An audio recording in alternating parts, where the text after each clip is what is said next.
My name is Casey Burkholder. I'm an associate professor in the Faculty of Education. I'm also a fellow with the Muriel McQueen Ferguson Center.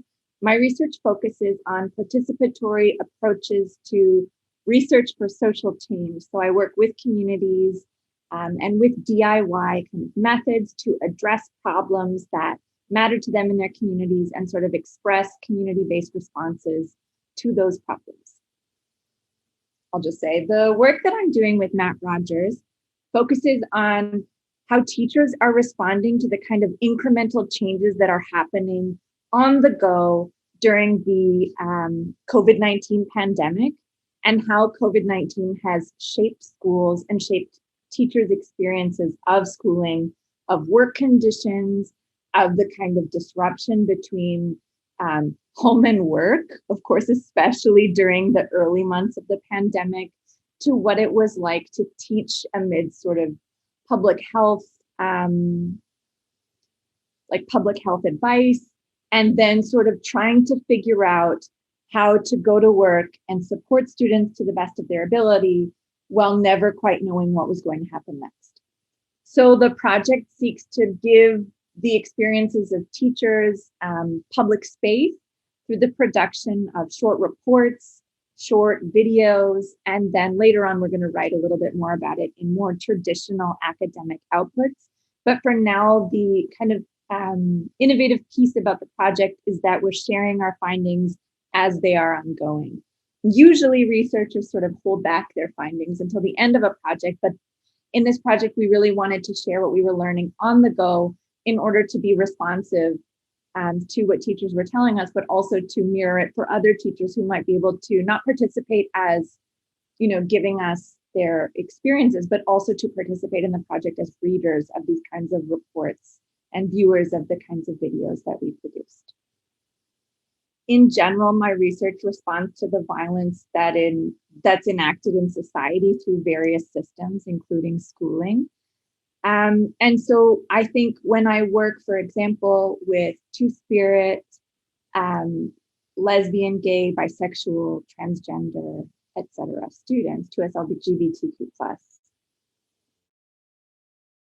like the very structure of society is violent. And so working with young people to produce art and to produce film and to produce ways of knowing that respond to these sort of violent structures in an asset-informed way, to me, is the most important thing that I can do, is to provide both resources and time and tools in terms of production to work through kinds of issues that matter to young people.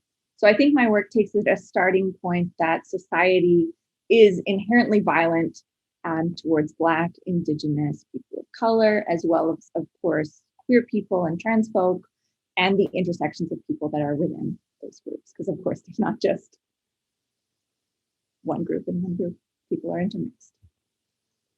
I am motivated as a researcher by working with communities to create social change. I see society as it stands to be a deeply oppressive space, one where I, as a white woman, benefit quite greatly.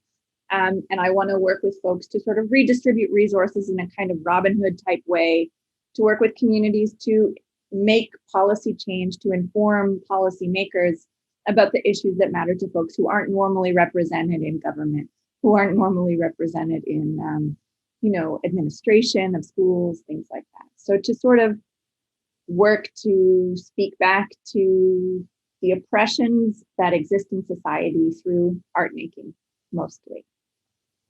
The project with Matt Rogers began because he noticed sort of a shift in policy discourse relating to how teachers were being constructed by people in the government.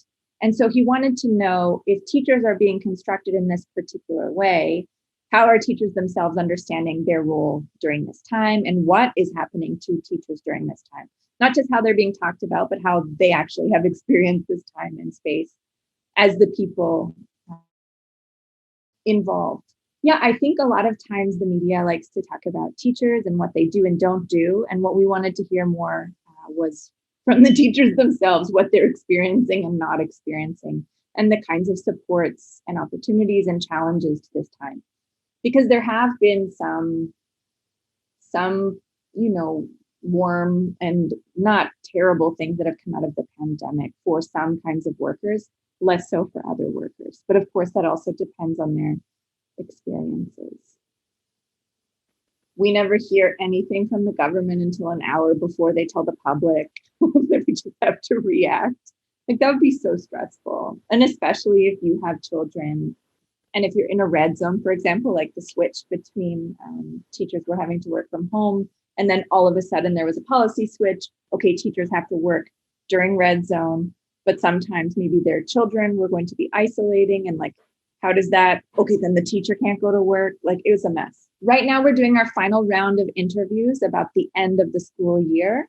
And then the next steps will be to put all of the information together, which was from, when people were teaching at home in March 2020 to June 2020, until, September to December. Then we had December to April, and now we're looking at the end of the year. So putting it all together and seeing like in general, what have we found?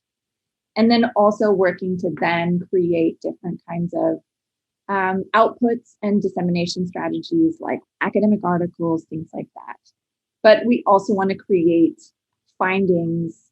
I'm sure because it's Matt and I will end up doing some kind of video type thing where we can share all of the findings with the public and with teachers in a way that's really accessible.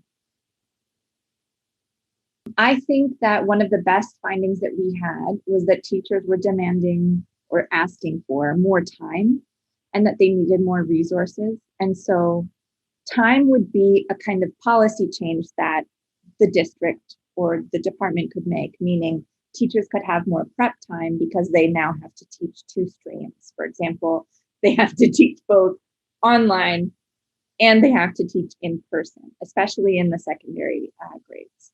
So one of the things teachers were asking for was time. And I think that that would have been something that the department or the district could have addressed, should have addressed, did not yet address, I should say. But you know what? It's the end of June, school year's over. We'll see what happens in September.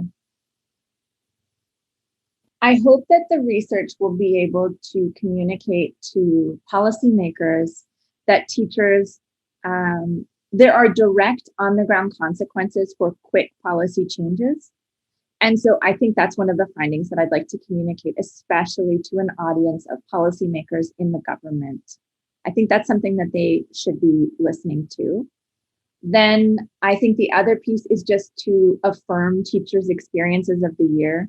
So to communicate the findings back to teachers to say, yes, we listened, and here's what we heard you say, but also to provide space there for other teachers who might want to add their own perspectives too. So it's sort of an open-ended ending. Our dissemination outputs are also meant to engage further conversation and further thinking through these issues. Because yes, the COVID-19 pandemic, it seems like maybe sort of waning, fingers crossed, but we also have to think about other changes, for example, climate change and how that might disrupt education.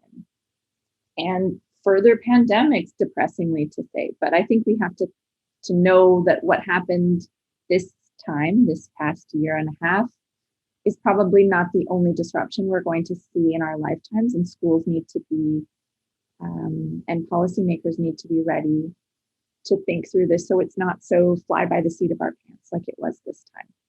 Should have a plan. We hope to impact the ways in which policymakers think about communicating policy to the public. We want to show through our research and through our findings that teachers were often quite shocked at the changes, the quick moving changes in policy, and that when policy changes happen, there are kind of reverberations. And so that's sort of what we want to communicate to policymakers, that the things that you decide have a great impact on the people you need for the system to work. And so it would probably be a good idea going forward to think through policy that centers teachers' experiences and students' experiences too, in order to make it a less jarring and sort of difficult time. That's my advice.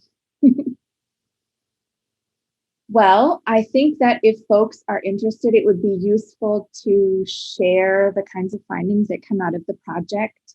and then to engage in further conversation about their own experiences as students or as parents or as teachers in the system this year, what it has felt like, and then, to keep sharing and keep the conversation going, and to speak back to the policies that are enacted upon us that we have had to sort of adapt to over the past year and a half.